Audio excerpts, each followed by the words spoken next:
Okay. Hello to everyone. I'm glad to see you all here today. Some of you are joining me from previous meetings, and others are new. I extend a warm welcome to everyone. Today, we will talk about how the digital asset market is evolving from experimentation to structured, scalable finance. We will explore what CeFi is, how the P2B model works, why centralized risk management matters, how this approach differs from DeFi, and why the CeFi P2B architecture creates a more sustainable and institutionally compatible financial ecosystem. All right, let me explain this in a simple way. Right now, the digital asset market is maturing. We are not longer in the phase where people invest just because something sounds innovative or revolutionary. Today, the real question is different. It's not about it is new, is this sustainable, is this manageable, can it scale in long term? And that shift in mindset is exactly why the CeFi P2B model becomes so powerful. Let's break it down. First, what is CeFi? CeFi stands for Centralized Finance in the Digital Asset Space. So don't think about it as just another crypto platform. Think it as a financial infrastructure. It operates through a legal entity with compliance, KYC, AML procedures, internal controls, and clear accountability. Unlike fully decentralized systems, the CeFi has a decision making center. There is a responsibility, there is governance, there is risk management. Now, what about the P2B, platform to business? This is where it gets interesting. Why? Well, in a P2B model, the platform builds the heavy infrastructure and businesses connect it instead of building everything from scratch. Imagine this. If you want to open a restaurant, you don't build a power plant first. Of course not. You use the city infrastructure. That's exactly what happens here. The CeFi platform builds the custody systems, liquidity, lending mechanism, risk engine, the multi-currency integration, and compliance framework. And businesses, they plug into that ecosystem to serve their own clients. This architecture is economically rational, of course. Building a financial infrastructure from scratch takes years and millions in capital. You need compliance teams, custody technology, credit modeling, stress testing, liquidity management. It's very complex and expensive. With the P2B model, the platform focuses on building a strong, resilient core. Partners focus on what they do best: distribution, marketing, customer relationships, local market expansion. Everybody is specialized, everyone scales faster. Now, let's talk about the most important thing in the finance: risk. Risk is not just a side topic, it's the foundation of sustainability. In CeFi, the risk is centrally controlled. What this means? Easy. This means that the credit limits are defined, collateral is managed, margin requirements are monitored, liquidation mechanisms are structured, and the liquidity is diversified. It's systemic, coordinated, is more designed to prevent cascading failures. And this is where we need to compare it with DeFi. DeFi is technologically impressive.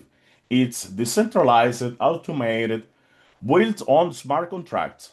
But from a sustainability and institutional perspective, it has limitations. The first, legal accountability. If a DeFi protocol is hacked or has a bug in the code, users are often left alone. There is no legal entity to hold responsible. In CeFi, there are contracts, there are legal resources, there are accountability. The second is about flexibility. DeFi risk management is written into code, but code cannot call an emergency meeting. It cannot revise credit exposure. It cannot adjust liquidity strategy during a crisis. And the CeFi can do it. It's very simple. It's the difference between an autopilot system with no manual override and a professional pilot who can react to unexpected turbulence. The third is institutional compatibility. Large institutional investors cannot operate inside anonymous protocols without reporting, compliance, and the structure. So CeFi acts as a bridge between traditional capital market and the crypto ecosystem. For example, here is another simple comparison.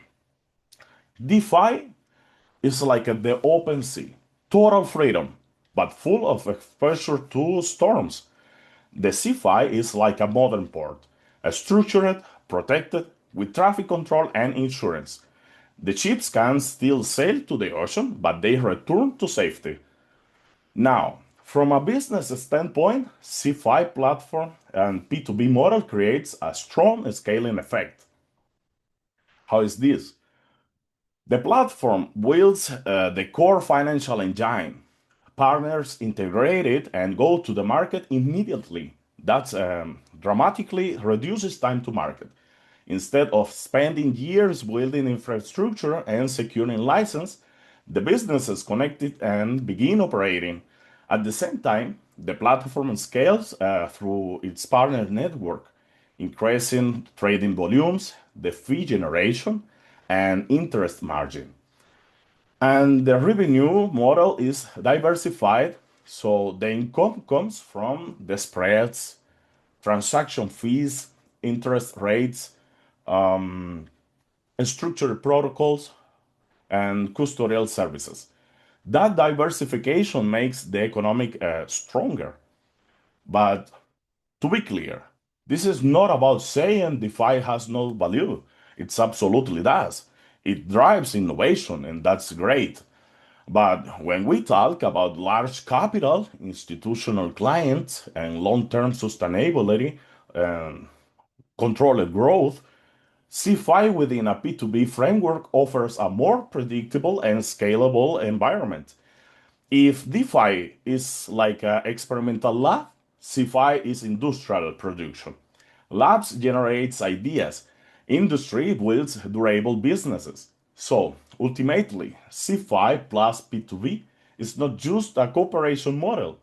It's a strategic architecture because it combines the technological flexibility of digital assets, the institutional discipline, centralized risk control, scalable platform economics, and the regulatory compatibility. And that combination is exactly what makes it more reliable, more manageable, and more attractive for serious investors and businesses over the long term. That is the core idea. Well, this is all for today. Thank you sincerely for your attention. I truly appreciate your time. And now I'm happy to read your comments and answer any questions you may have. Okay, we have for here. Martin asked, doesn't CeFi contradict the original philosophy of the crypto market? This is a very often question. Not at all, Martin. Not at all. It complements because the original crypto philosophy focused on decentralization and removing intermediaries. Of course, that innovation was essential. But innovation alone is not enough for large scale adoption. So the CeFi doesn't reject decentralization. Of course not. Um, it will structure infrastructure around digital assets. It introduces governance, accountability, and risk management. These elements are required for institutional capital and long-term sustainability. If DeFi represents freedom and experimentation, the CeFi represents structure and scalability. Both can coexist in the same ecosystem, serving different purposes, of course. Okay, we go with Marco. Marco says, how does CeFi fundamentally differ from a traditional bank? Well, I will try to explain this the more simple way. CeFi differs from a traditional bank mainly in its assets base, infrastructure, and operational model. While traditional banks operate within legacy financial systems and primarily use fiat currencies, CeFi platforms are built natively around digital assets and blockchain technology, enabling faster global settlement. Unlike the banks, CeFi in a P2B structure provides financial infrastructure to partner businesses rather than functioning strictly as a retail banking institution. However, CeFi still incorporate key banking principles such as compliance, legal structure, and risk management, of course, to ensure stability and institutional compatibility. We go with Olaf. Mark. Olaf. What are the key values and mission of a company operation in the CeFi P2B sector? Good question. Good question, Olaf. The core mission is to build sustainable, scalable financial infrastructure for the digital economy. The key values typically include, for example, risk discipline for a controlled exposure, structured credit modeling, liquidity management, transparency due to clear reporting and accountability, regulatory accountability that provides alignment with legal frameworks, the scalability, so we have infrastructure designed for growth, and the partnership orientation. We empower businesses rather than competing with them. In essence, the goal is to combine technological flexibility with institutional responsibility. Susan, Susan wants to know what criteria do you rely on when selecting businesses for P2B investments? Well, the selection, Susan, must be risk-driven and strategic. The core criteria include business model sustainability for clear revenue logic, not a speculative dependency, the risk profile, collateral structure, liquidity exposure, and leverage levels, management quality, market positioning, and regulatory awareness, willingness to operate within compliance standard. In a P2B structure, partners represent an extension of the platform's ecosystem. Therefore, alignment in risk, philosophy, and long-term vision is critical. Helen, I would like to ask, how do you attract new investors through marketing or reputation? Very interesting your question, Helen. Marketing creates visibility, and the reputation creates capital inflow. So, in financial infrastructure, reputation is primary driver. Institutional and sophisticated investors prioritize risk management track record, scalability during volatile market conditions, and transparency and the operational consistency.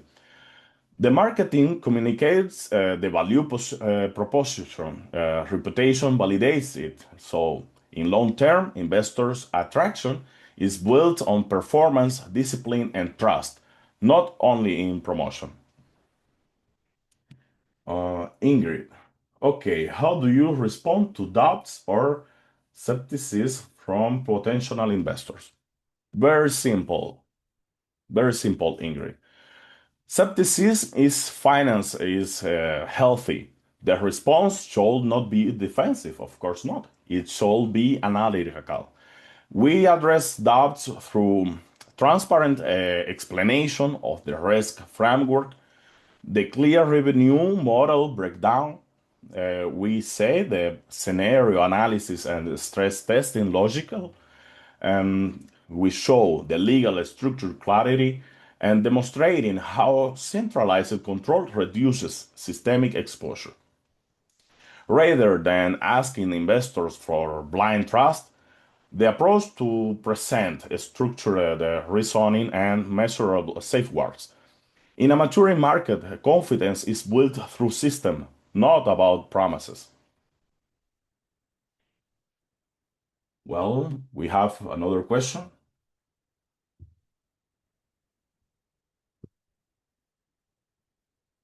Thanks to all of you. Seriously, I really appreciate spending the time with you.